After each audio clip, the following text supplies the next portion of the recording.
Good morning students. Language across the curriculum BEd first year का जो अपना paper है उसमें आज अपने बात करेंगे ध्वनियों से। आप क्या समझते हैं, साउंड्स क्या होती हैं, हिंदी लैंग्वेज में कौन कौन सी साउंड्स होती हैं, उनका क्लासिफिकेशन क्या है, उसके बारे में बात करेंगे। तो ध्वनि क्या होती है? किसी भी वस्तु से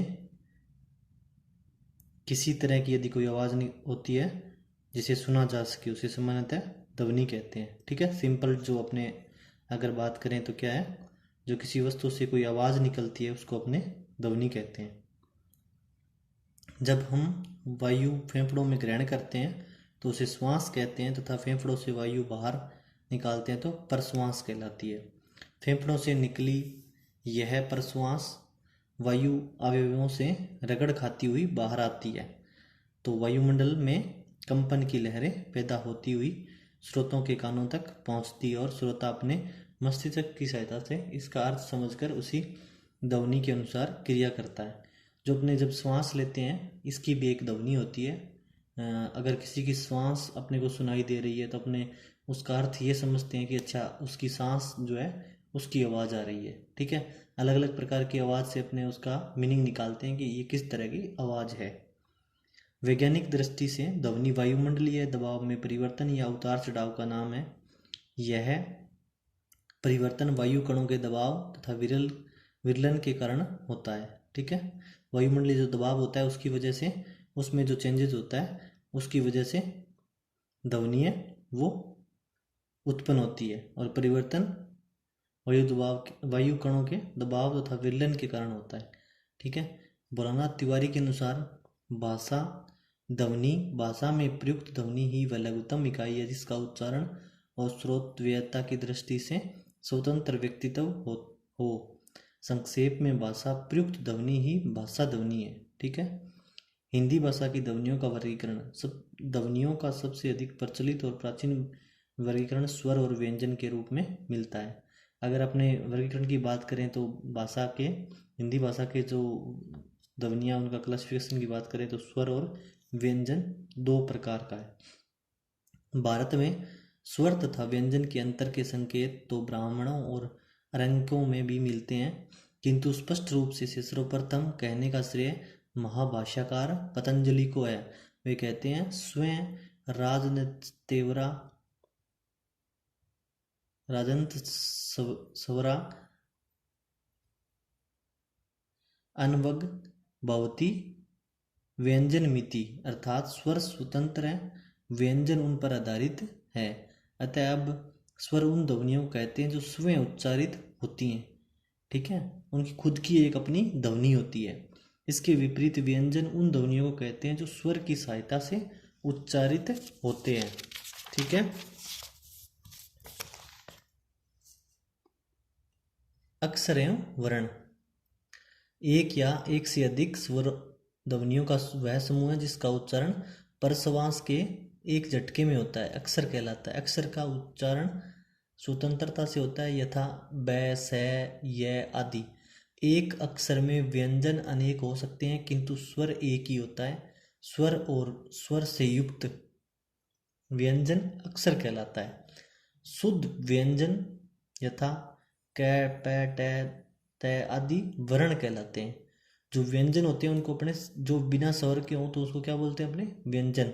अक्षर नहीं है क्योंकि उनका उच्चारण बिना स्वर की सहायता से नहीं हो सकता, इन्हें लिखा ही जा सकता है, इसलिए इन्हें वर्ण कहते हैं। वर्ण किसको कहेंगे? जो अपने व्यंजन होते हैं उनको वर्ण कहते हैं। स्वर की परिभाषा। स्वर वह ध्वनि है जिससे उच्चारण में हवा अबाध गति से मुख विवीर से निकल जाती है बिना किसी मतलब बाधा के। ठीक है, ये घोष ध्वनियाँ हैं किंतु कभी कभी अघोष भी होती हैं। स्वरों के उच्चारण में भीतर से आती हुई वायु के रास्ते में कोई खास रुकावट नहीं पड़ती है।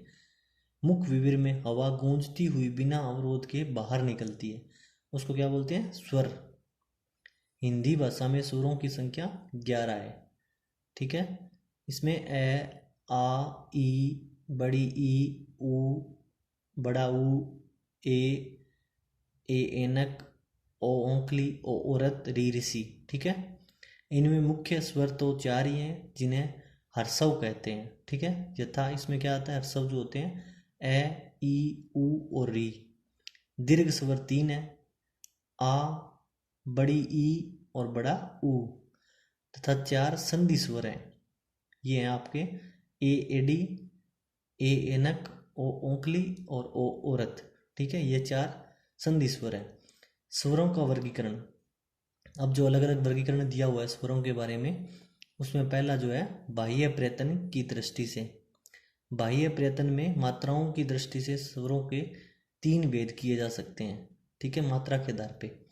हर्षव स्वर के उच्चारण में एक मात्रा का समय लगता है, इनकी एक मात्रा होती है, जैसे ए, ई, ए, री, हर्षव, ये सारे क्या है, हर्षव स्वर हैं।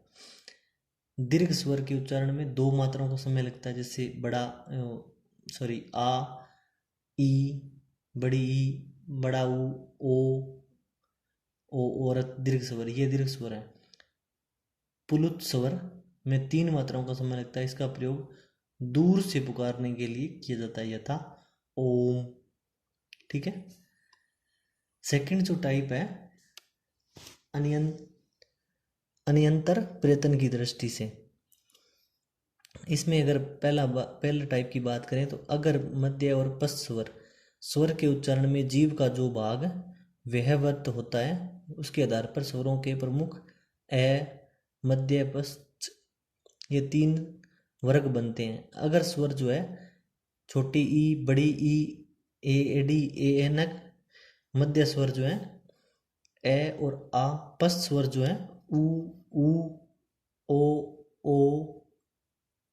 ओ, ठीक है। तो अब इसमें अगर अपनी बात करें तो जो अपनी जीभ है उसके जो भाग है, फर्स्ट जो आगे वाला जो अग्र भाग है उससे जो स्वर निकलते हैं, मध्य भाग से जो स्वर निकलते हैं और पश्च भाग से जो स्वर निकलते हैं, उसके आधार पर है। सेकंड अगर अपनी बात करें तो विव्रत, संवृत, अर्धविव्रत और अर्ध संवृत। जीव का वृहत भाग चाहे वह अग्र हो, मध्य हो या पश्च हो, कभी तो ऊपर तालु के काफ़ी पास चला जाता है, और संवृत कभी बिल्कुल नीचे रहता है तो उसे विव्रत, ठीक है। कभी संवृत के पास रहता है तो उसे अर्ध संवृत, और कभी विव्रत के पास रहता है तो उसे अर्धविव्रत कहते हैं। इस प्रकार स्वर के 4 भेद हुए। संवृत स्वर, छोटी ई, बड़ी ई, ऊ, बड़ा ऊ। अर्ध संवृत स्वर ए एडी और ओ ओंखली। अर्ध विव्रत स्वर जो है इसमें ए एनक, ए औरत, ठीक है, और विव्रत स्वर जो है उसमें आ। तीसरा जो टाइप अपनी बात करें वर्ताकार और अवर्ताकार। ओष्ठों को वर्ताकार करके जिन स्वरों का उच्चारण किया जाता है उन्हें वर्तमुखी स्वर कहा जाता है, जैसे ऊ, बड़ा ऊ, ओ औरत, ठीक है, तथा जिनका बिना ऐसा किए उच्चारण होता है उन्हें आवर्तमुखी स्वर कहते हैं, जैसे ए, आ, ई, बड़ी ई, ए डी, ए एनक, ठीक है। नेक्स्ट जो है नासिक एवं अनुनासिक स्वर, जिसके उच्चारण के समय कोवा ऊपर उठकर नासिक विवर को बंद कर लेता है और सारी की सारी हवा मुख से ही निकलती है। इसे ए, आ, ई ऐसे ही स्वर हैं जिसके उच्चारण में कोवा बीच में लटका रहता है, अतः हवा का कुछ अंश नाक से भी निकलता है, जिसे ई, ऊ, ए, ठीक है, आदि ऐसे स्वर है। नेक्स्ट अगर अपनी बात करें तो घोष और अघोष स्वर का जो क्लासिफिकेशन है उसमें लास्ट जो है आपका घोष और अघोष। प्राय सभी भाषाओं में सभी स्वर घोष स्वर होते हैं, अर्थात घोष स्वर होते हैं, अर्थात इनके उच्चारण में स्वर तंत्रियाँ एक दूसरे के बहुत निकट होती हैं। अघोष स्वर अपवाद स्वरूप कुछ भाषाओं में कुछ विशेष स्थितियों में अघोष स्वर उच्चारित होते हैं, जिसके उच्चारण के समय स्वर तंत्रियाँ एक दूसरे से इतनी निकट नहीं होती हैं। इनके बीच से निकलने वाली हवा स्वर तंत्रियों से किनारों से टकराकर घर्षण करती हुई निकले, ऐसे स्वर को फुसफुसाहट वाला स्वर या जपित स्वर भी कहते हैं। यथा अवधि में जाति, होथु, के, ऐसे ही स्वर हैं। जो अवधि भाषा है उसकी बात कर रहे हैं। तो इस प्रकार अपने जो स्वर का क्लासिफिकेशन है वो देखा, ध्वनियाँ क्या होती है उनके बारे में देखा। नेक्स्ट अपने बात करेंगे व्यंजन की, व्यंजन क्या होते हैं, उनका क्लासिफिकेशन किस प्रकार से है। Thank you.